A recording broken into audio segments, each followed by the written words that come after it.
Saan tutungo ang mga habang patalikod naghihingalo? Ang lapis na ginamit sa kwento nating naudlot. Bawat buklat ng aklat binabalikan, mga liham na ang laman, ligayang dala, ikaw lang ang may akda.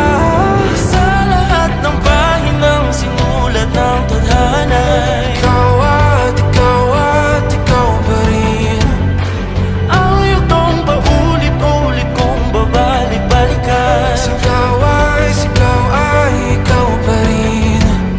Patuloy kong panghawakan ang iyong mga salitang hindi na nakikita sa tingin ng iyong mga mata. Ngunit kung sarado na ang puso sa nadarama, pwede bang isipin mo kung bakit tayo nagsimula?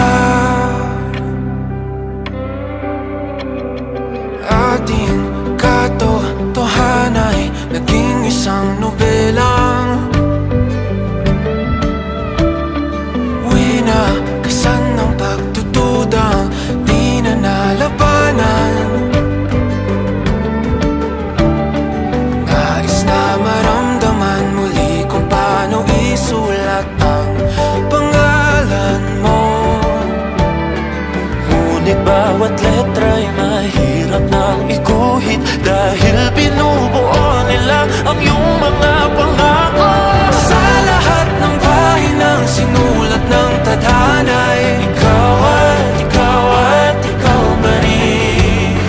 Ang yugtong paulit-ulit kong mabalik-balikan. Sigaw ay ikaw pa rin. Simula sa wakas na di matuklasan, babalik kung saan di na natagpuan ng mga matang nakatanaw sa umpisa ng yugtong di na sana naisulat pa. Simula sa wakas na di matuklasan, babalik kung saan di na natagpuan ang mga matang nakatanaw sa umpisa ng yugtong di na sana naisulat pa.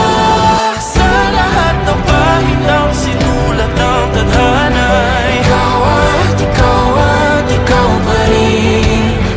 Ang yugtong paulit-ulit kong babalik-balikan. Sigaw ay ikaw pa rin. Patuloy kong panghahawakan ang iyong mga salita, di na nakikita sa tingin ng iyong mga mata. Ngunit kung sarado na ang puso sa nadarama, pwede bang isipin mo kung bakit tayo nagsimula? Na di matuklasan, babalik ikaw pa rin. Ang mga matang nakatanaw sa umpisa ng yugtong. Sigaw ay